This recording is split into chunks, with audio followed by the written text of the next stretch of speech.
Hello, everyone, and welcome back to the second episode of Let's Love Star Wars. It is the purely positive Star Wars review show where David and that's David, my name is Alex, talk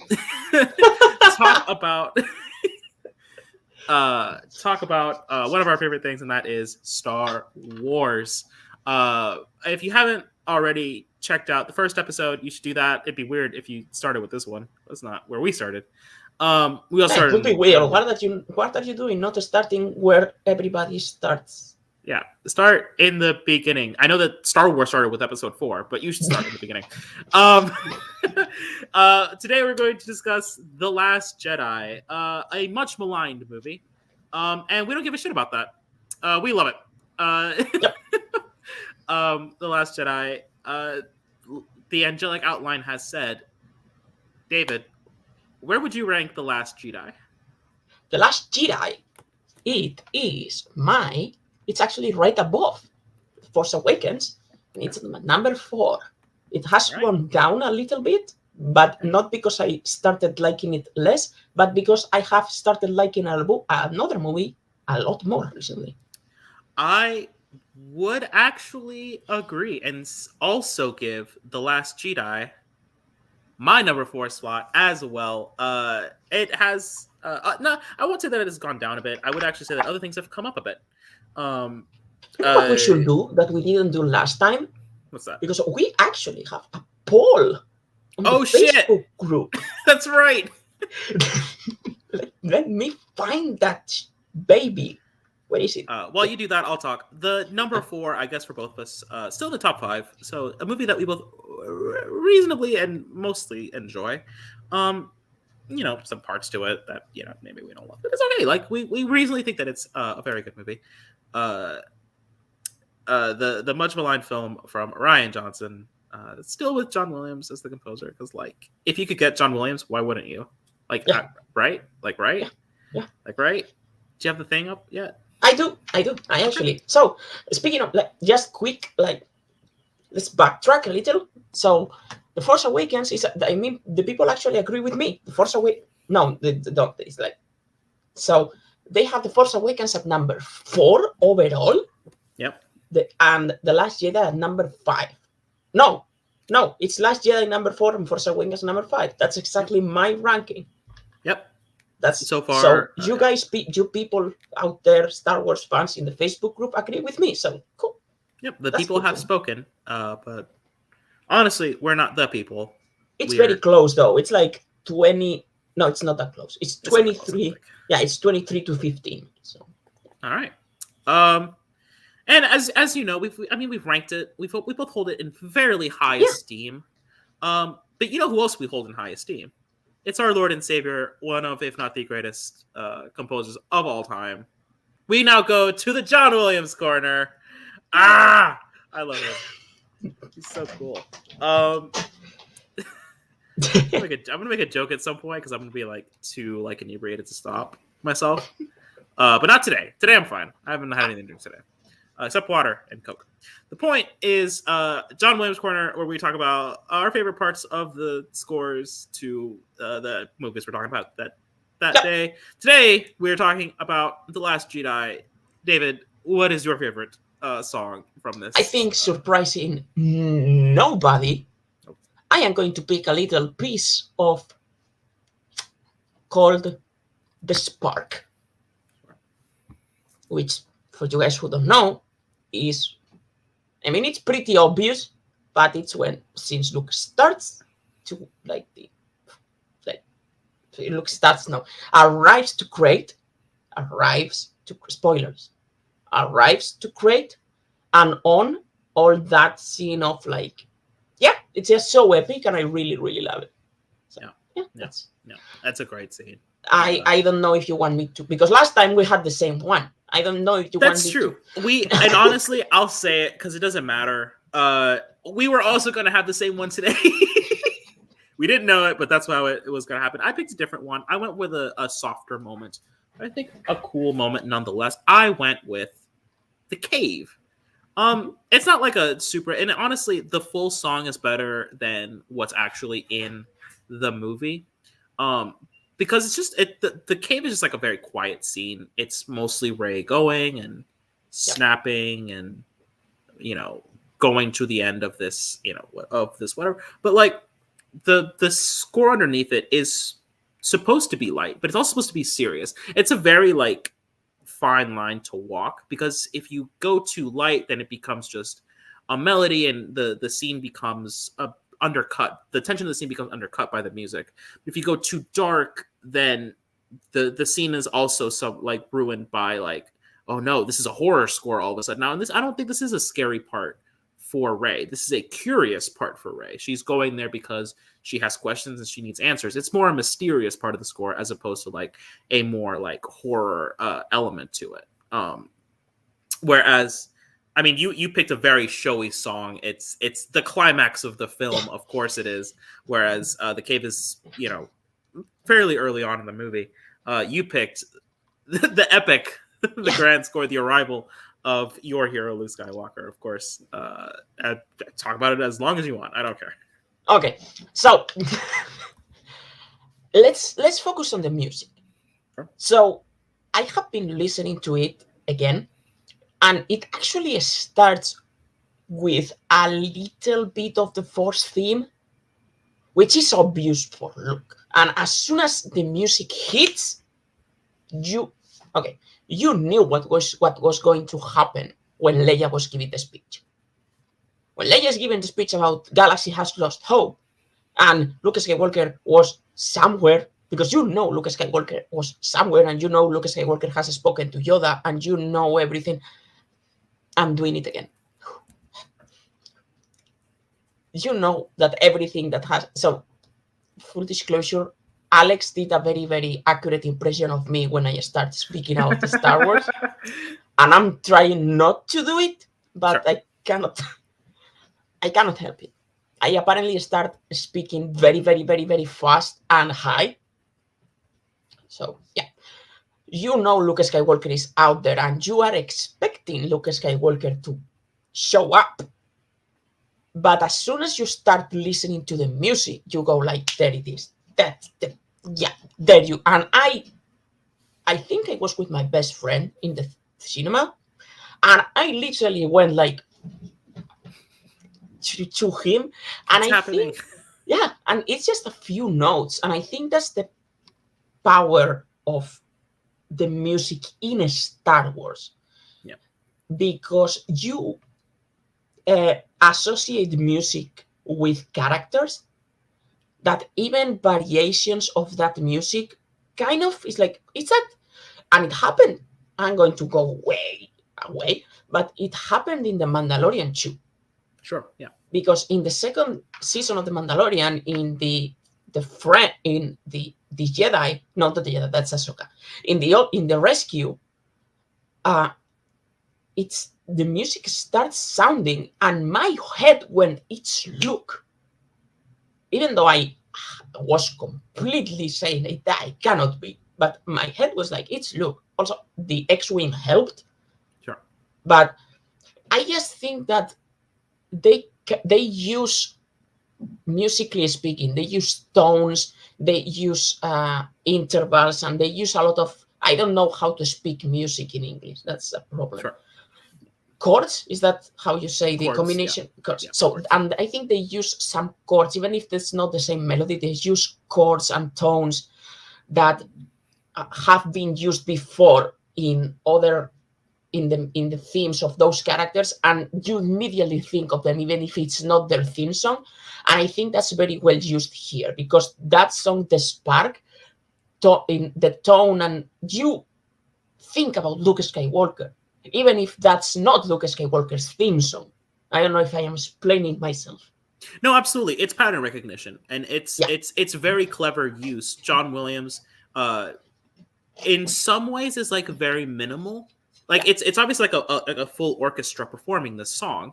It's big. It's an amazing sound. But also, one of the strengths of John Williams, going outside of Star Wars for a second, is to just, with a few notes, being able to convey, like, even if it's not like, sometimes, a lot of times it's just the main theme, but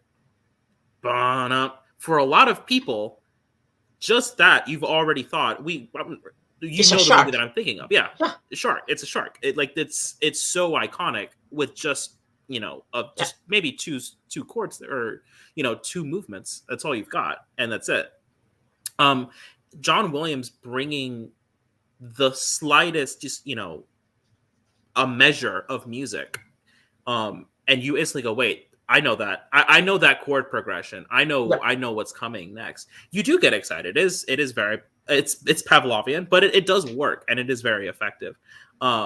Yeah, I agree wholeheartedly. I was gonna pick the Spark, but then I thought probably should shout out some. And then the end is like very, very epic when he walks out and then it stops as soon as they start firing. It just cuts down.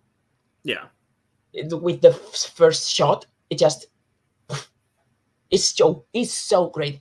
I think when after a great apotheosis, musically speaking, the cut is like shit, and I really think the silence is very well executed as well. And I am going to talk more about this scene throughout this video. Yeah, we will. Absolutely. I know this about you. I think everyone does. So yeah, it's Luke Skywalker, guys. Like, come on. It's gonna be so much of these reviews. It's gonna be us going, Luke Skywalker. But for now, I think I'm good for now. All right. Which after, oh god, it's right next to it. At the show, the segment after the John Williams corner, it's the battles. David, any battles particularly strike your fancy in the Last Jedi? So we have the battle above Dukar, which is great. Dukar, yeah, awesome. But for reasons completely unrelated to what we just talked about, I have to go with the Battle of Crate. Oh, okay, that's crazy. Do you have a favorite battle? I do, although you're going to. And I think I know what you're. Yeah. You do? Yeah, go ahead.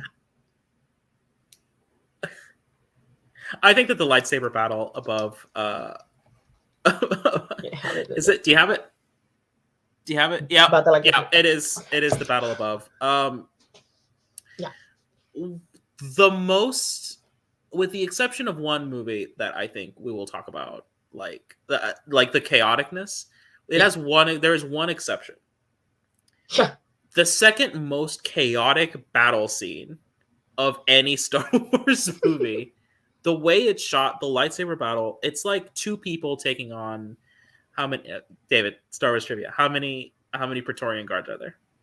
I think it's 7, but I am not going to put my hand on fire there. Fair enough.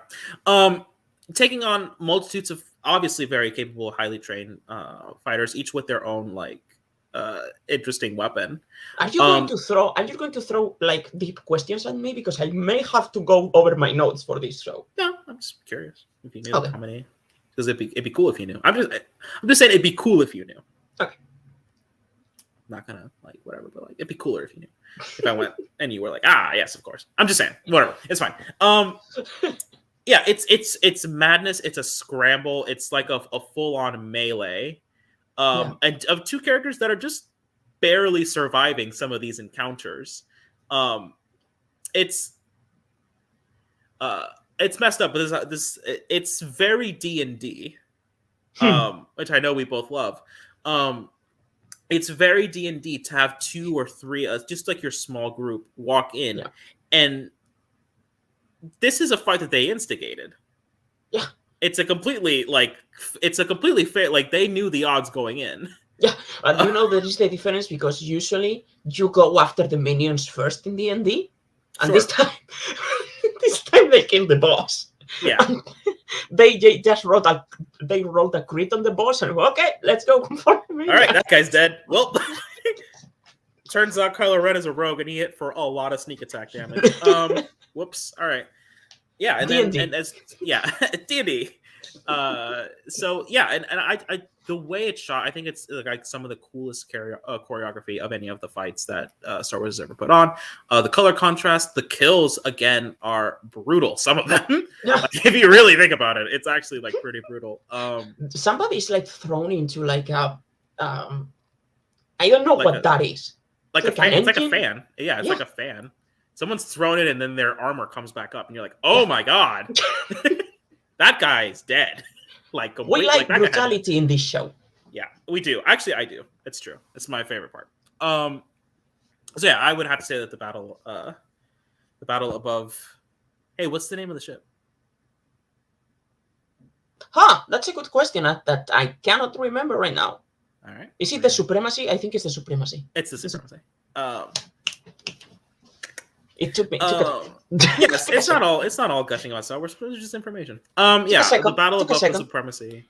It's not above. It's in the Supremacy. It's in. Well, the it's in the battle above, but it's in the Supremacy. It's not all information. It's not all like gushing. Sometimes it's just information. Yeah. But yeah, I would have to say that's probably it. Okay. It's still, Okay, I'll talk about that then to take a break from the other part. Yeah, okay. I really going back to what we talked about in last episode. I really love how Kylo Ren fights. I just really like it, and actually we see the crossguard being of use. Yeah. Because I know you're not a fan of that weapon, but there are uses for the cross guard. Yeah, if you are not going against a lightsaber, it's useful. Sure, I agree. So yeah, I mean, sure. I mean, I was like, you know what? I didn't consider that. I didn't consider that lightsaber may go against a non-lightsaber weapon. So Sure. Yeah, okay, sure. We are not talking about what I am not fan of. We are talking about what I'm a fan, and I really like how they basically used that last kill. Oh yeah. I think it's in like that timing, shot, wow. Everything. Yeah. Yeah, it's so perfectly executed that I really, really, really love it, and how they seem to be in sync. I'm not like this is a positive show. I am not like the hardest defender of Kylo Ren and Rey's like the connection, but I think they use that to their advantage perfectly in the choreography and in the fight. Because if you see, there is a moment where I think Rey leans on Kylo Ren's back. Yeah. So, and I think that it's a really great way to see, because honestly, going on the books, there is a moment where Luke Skywalker and Mara Jade are fighting like that. For those people who don't know who Mara Jade is, it's Luke Skywalker's wife. She's my favorite extended universe character of all time, and I really, really love her, and I really like her relationship with Luke, and they have a bond that was like one of the first Force bonds that we see, that we ever saw on Star Wars in writing, even before the prequels. Yeah. So I really love, and I think it was a great homage to a scene that I think it's featured in a book called Visions of the Future. It's I think it's either Visions of the Future or the other. The second book of the Hand of Throne duology. Read it. It's really good. And actually, to piggyback off that point, because I think we're going to start moving away from the battles here in a second. Unless you had more to say about the Battle of... I mean, you do, but like... I'm going to cut you off at a certain point. I think we should... I honestly think we should leave the Battle of Crate for the end. Okay. What was I going to say? Yeah, I'm going to have to cut you off at a certain point about the Battle of Crate. But... I do love the choreography. I do love this battle, and I think to go on about that, like, if you're gonna have this force bond between the two, you at least show it as the best you possibly can. And I think that it's a really good interpretation of that. Because I had seen it before in play. Well, seen it. I have read it before in play, in books, and that it was that. It was exactly that. So. Yeah, absolutely. Let's get to the rest. Let's get to the rest. And I'm going to start us off here because I think this is one of the best moments in all of Star Wars, and not everyone will admit it. I will. One of my favorite moments in all of Star Wars is Luke tossing that lightsaber. That is so like a wonderful like thesis statement for what this movie is. Just right off the bat. So at the end of The Force Awakens, there's a lot of expectation.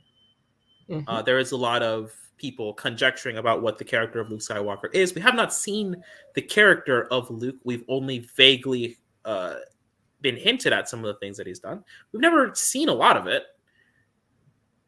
So for the first time that we've seen the character at the end of The Force Awakens, he has a look on his face.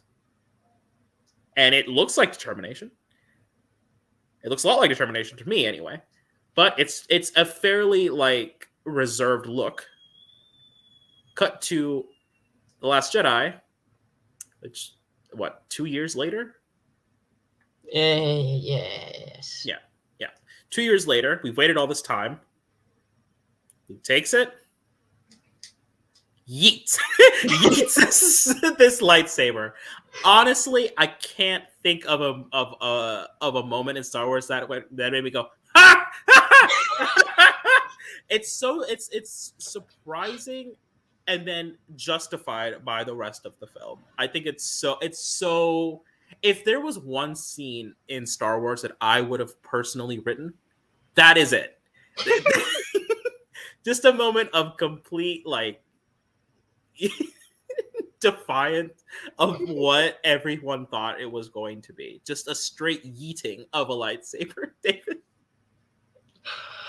I am afraid. You know what? Yeah, I really like that. I really like how Luke is presented because I think that I really like Luke Skywalker in this movie. Sure. I really like Luke Skywalker in this movie. I don't think the character is ruined. I am one of the biggest Luke Skywalker fans you are going to encounter. I'm going to say it. The biggest right one now. I ever found. The biggest one I ever found. So, I mean, I am, yeah. So I know it's probably like, I don't know the vocabulary. I think it's maybe arrogant to say it, but I am a very, very big Luke Skywalker fan. I have researched Luke Skywalker to a T, and I really love what he did because I believe what Luke Skywalker says. I believe that Luke Skywalker, for a split second, thought about maybe just killing that motherfucker. For a split, he didn't do it. He wasn't going to do it. He just thought, Alex, have you ever thought about something that you were not going to do? Yeah. Maybe I could. So yeah, it's like, yeah, absolutely. Dude, sure. He had the thought. He had the thought. We are human. He was human. So yeah. And I think he being completely and utterly destroyed by that thought and saying, okay, that's it, I'm out. I failed just because I thought about maybe the possibility of killing an innocent child. Yeah. Which is something that other people didn't do. In like Mace Windu just takes a hatred for an innocent child because why not? The kid's evil. We got to do something about that. So yeah, imagine if Mace Windu went like, "Oh shit, I thought about that. I have to go." So I really think that it fits Luke's character, especially because he had seen before how Jedi reacted to adversity. Just look at Yoda and Obi-Wan. So I really think that Luke will be completely eaten inside by that, and I really believe it. So yeah, we'll talk about the return of we're talking about Return of the Jedi at some point. I think this is a really good reflection and a progression of the character that Luke was in Return of the Jedi. I'll probably talk about it when that character, but like the fact that in Return of the Jedi, Luke gets to a certain point before coming to his senses. I think he got like an extra step closer, and he was like, "Oh boy, oh boy, it's time for me to take myself out of this race. I can't do this anymore. I'm effectively the wrong leader for this." I think it's like a strong statement for the character that he's able to be that close to making what is unilaterally the wrong decision. Yeah. And then going, I gotta go. I gotta get out of here. I have failed. I think that's. I love the use of Luke as someone who is classically not a fan of the character. This is one of the things that actually kind of brought me back around to Luke more positively. Seeing how the arc kind of ends for him, more or less. Yeah. Probably talk about Luke for a while, but probably should stop there. I know you can talk about Luke forever, but I can talk about Captain Moden Kennedy. Okay. I did not. Okay, this is different. All right, Captain Kennedy, sure. So here's the thing: it's a split second, but you can see that Captain Moden Kennedy knows that he is working with incompetent people. Okay. And I really no, seriously though, I read it in Ken Knapsack's book. He made a really good dissertation about that, and I really agree with him. That he says that Moden Kennedy is an old school Empire official, and I checked; it's true. Captain Moden Kennedy served under the Emperor. Okay. So he looked at what it was like to be led by competent people. The leader of the First Order's fleet was General Hux. Yep. General, he watches a noted incompetent by his superiors in the film, described as a rabid cur. Yep. So he watches General Hux being played by a resistance pilot, and then he watches how a small fighter that he knows they cannot hit with their cannons, and people don't deploy the fighters. And then they say, bombers are approaching, and they were, of course they are. I mean, didn't any of you idiots see this coming? And then when it explodes, his gesture is Yep. Yep. I really love that. It shows that Kylo Ren and General Hux are like the most prominent leaders of the First Order, and they are a tantrum throwing kid, angry for power, and a rabbit cur that doesn't know what he's doing. Yeah. So lovely. I think really. You know what? I have never given the thought to Captain Kennedy besides like, oh, this guy. I've never once thought about that character. That is hilarious. Right? Yeah, that is absolutely hilarious. Yeah, I guess you're right. Goodness. Okay, I'm gonna try and get ours to be like related. I'm actually going to talk for some length about Leia and Vice Admiral Holdo. All right. As I think I've said in the Force Awakens episode, some of my favorite parts of Star Wars have to deal with the war part. I think that's some of the most interesting stuff, the politics, but also there's a lot of lessons in Star Wars about how to act as a person and how to act if you're going to be a leader. And at the beginning of The Last Jedi, Poe blew some shit up and got a significant portion of a very small fleet killed, blown up and killed. And the way that Holdo and the way that Leia react to that is completely appropriate. He disobeyed direct orders. He got his fleet killed. Like, almost nobody made it back from that mission. Everyone died.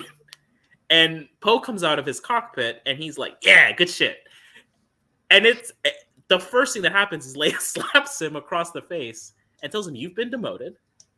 There were lots of heroes, but no leaders on that mission. You have failed as their commander. You have failed.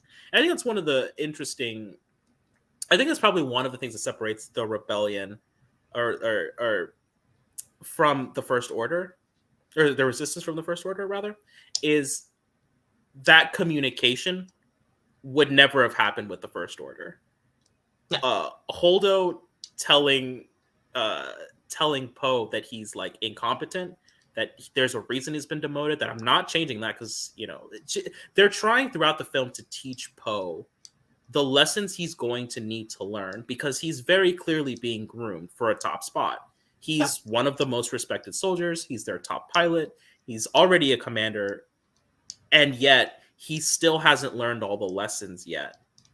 Whereas Holdo comes in and she's the same thing. Basically, she's probably a very decorated pilot. We hear about missions and entire cruisers. The Battle of the Chiron Belt. Yeah, of the Chiron. Cruise. Yeah, I wasn't gonna toss it to you, but like, she is a more decorated version, but she's not in. When we first see Holdo, she's not in like a traditional. She's in a dress. Yeah. She's in, you know, she's far more casual, because she knows, like, this is not a character that's going to go out and fight right now, because that's not what we're doing right now. We're getting out of here. This is retreat. This is what I was wearing on the planet. Not because I wasn't dressed to go and fight today. This is a far more competent leader, her and Leia. Characters that know that, hey, we have like 1% of what they have. And we have to try and conserve that. There is like only one decision I don't agree with from those two, but this is a positive review, so we're not getting into that. Sure, absolutely. I really think that she could have told the people the plan. That's fair, but I think it's positive. We couldn't go positive. I think it's a very good way to keep the audience on both sides. Sure. So I really think it's clever. So just the lessons that Holdo and Leia are trying to. Yeah, and eventually it does click. Eventually. So yeah, I had Poe to talk about, but I think you already talked about his grooming and the lessons he learns, and he shows how he has learned it in the Battle of Crate, that we are going to talk more about. Yeah, eventually. Yeah. I just want to give a shout out to Rose Tico. Oh my goodness, yeah, okay. I really like Rose. Yes. I really like her character. I like what she represents. She represents somebody that is not someone who's ready to fight, but she is willing to do whatever it takes because she really believes in the cause. And she knows what the cause represents because she has the ring, and she knows what showing that ring to a kid will do because she was that kid.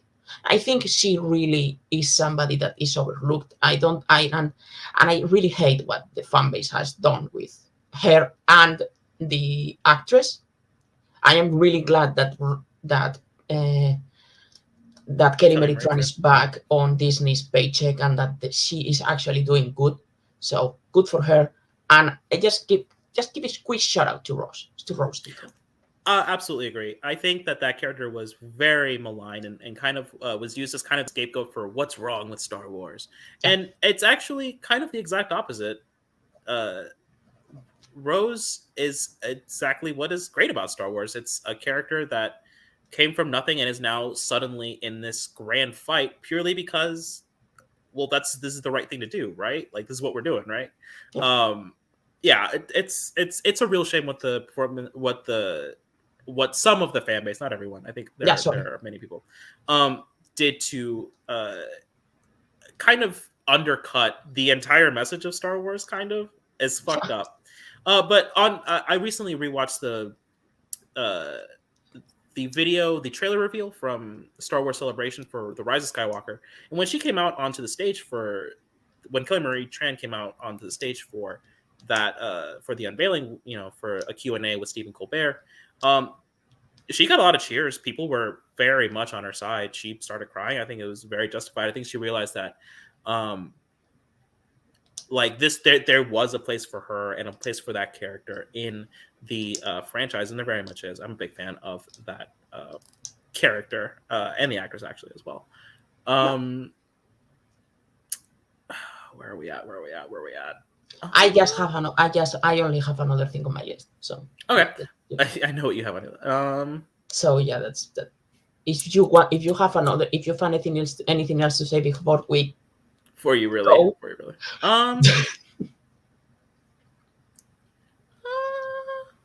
I guess just talking about like the leads, I think is okay. we talked about Poe a fair bit. I think Poe really does come into his own.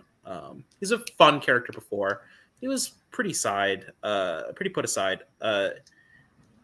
Finn kind of gets Yeah. kind of put on the sidetrack. He does have his own mission, but Finn, I still think the actor is very good, and the actor's trying. John Boyega Yeah. does always give his best. Um, Parts of it are comedic, parts of it are very serious, but I think he did a good enough job. Daisy Ridley has to do some lifting. Once again, I think some people Yeah. came out of The Force Awakens and they weren't really on the train, but now she has to do scenes. Rey has to do scenes with Luke Skywalker, and it's a real clash of styles.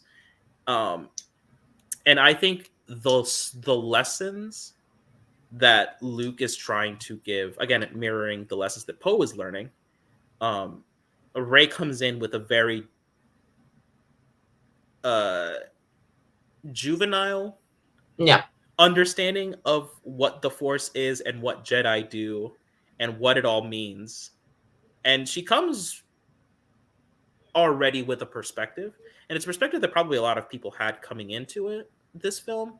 Yeah. And She Luke was the audience. Skywalker, Most yeah, of the audience. yeah, and Luke Skywalker right away, and it's fantastic delivery at all points by Mark Hamill. That's not what this is. Like, I think the one of the best lines is like, impressive. Every word you said is wrong. Every word you just said is wrong. That's incredible. I thought that was like, I think it's a great line. I think it's a Yeah. fantastic line because, again, just saying that the Force is a power that, these people have to make, rocks flow. It's not, that's not what it is. And just all of the lessons, I think, give new context. And it's actually the context that you were already supposed to have, but Yeah. You have context forgotten. people were missing Yeah. going in, saying that, like, yeah, the Jedi were great, but I mean, there were hundreds of them, thousands maybe, and in their prime, this happened.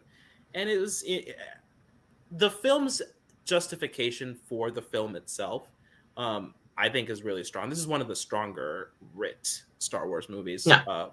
in spades, I think. What else? What else? What else? What else? And then our Lord and Savior, Kylo Ren. Yeah. Okay. Our Lord and Savior, I Kylo actually Ren. like Kylo Ren throughout the entire movie. I think so. Yeah. There are bits and pieces I don't like about his relationship with Rey, but it's mostly on Rey's part because I think it makes sense for Kylo Ren to get completely and utterly obsessed with Rey. It makes total sense. Sure. It makes total sense to be completely obsessed. It makes total sense to mistake it for love because that's how human people work, especially like somebody like him who's trying to find somebody to, I don't know, lean on after everybody in his mind betrayed him. And I really think that his decision of, no, I have the power now. I can do this. I am going to lead now. I am the powerful one. I will do it. I think it's a great, great, great scene. I really think I think Kylo Ren is what he should have been at the end of The Last Jedi. I Sure. really do. But he never loses everything that he was in The Force Awakens, where he's like very clearly this insane, like power hungry character, but that still has like a fair amount of weakness. Mhm. All of that is still true when he has this commanding army at his back that will do anything he says. He could toss people around. Now there's no consequence. There's no Snoke coming. At least after the end of the film, when he tosses General Hux inside the AT-AT, I wholeheartedly laughed out loud because it's not just him tossing this character that's like, we can't do that. Boom. he was already doing that before. It's now like this guy that's the pilot for this AT-AT is like, yep, right away, because now there's no longer a check on this. It's now this is the guy in charge. Oh God, what do we do now about it now? I love that. And he keeps getting baited and riled up. Like the way Luke plays with him, it's just. Yeah. Oh, well, we're gonna get there. Hang on. And just to just one or two other things. Domhnall Gleeson, no notes. You're doing great. You're doing great. Every part about it. Fantastic. He broke his nose during that movie, so yeah, worth it. That's your Aragorn toe. Good shit. No notes. So yeah, I guess we're running out of things to talk about. If I had to say one thing, I'd say that I wish that they would have stuck more. Yeah. With the reveal of Frey being just like a chick from somewhere. I think that would have been like really interesting and what I personally would have wanted. But it's okay. And now I can just mute for the rest of this because David's going to talk about the Battle of Crate for at least 20 minutes. No, I mean, I will try to make it like, because we already touched on things that I wanted to say. Like, I wanted to say how Leia is really good, a really great leader, and a really great inspiration that people believe in Leia, believe in what she's doing, and that's the message they want to like send to the galaxy. But you already touched on that. I really like what Poe does during the battle, but we already said, we already talked about that. So let's talk about Luke. Okay, your favorite thing in the world to talk about. Okay. Here is the thing. I really think that the ending is the best way to give Luke Skywalker, especially an older Luke Skywalker, a moment of glory, because we have the Mandalorian one to actually see Luke Skywalker fight. But Luke Skywalker, especially in like the extended universe, he never uses fighting as his first choice. Luke Skywalker is not an aggressive or like a bound to fight person. He gives Jabba the Hutt the chance to surrender 4 times before taking out the lightsaber and starting killing people. 4 times, even when it will be completely justifiable to just, okay, I am standing above a thing that's going to eat me. I could very well just take my lightsaber and start killing people right now, but I am going to give this guy one last chance to surrender before starting to kill people. You know, I think people were so fed up, people were so blind with, we want Luke Skywalker to kill people with a lightsaber, that they didn't think about what Luke Skywalker had been doing before. He throws his lightsaber away instead of fighting the Emperor, and that is a pacifist choice. It's a dumb choice because, you know, you don't have a weapon now, but it is what he does. And using a force projection, which is actually a power that was used before in the Star Wars universe, because that was a criticize that people did, and I don't think that Jedi know how to do that, and they had done how to do that before 2017. So I think that Luke Skywalker being able to reignite the hope of the galaxy and just making the legend of Luke Skywalker bigger. And when Leia says, even Leia, that has been all about hope. Everything about Leia was hope. Leia lost hope, and then Luke Skywalker came in, and he became once again a new hope. And he died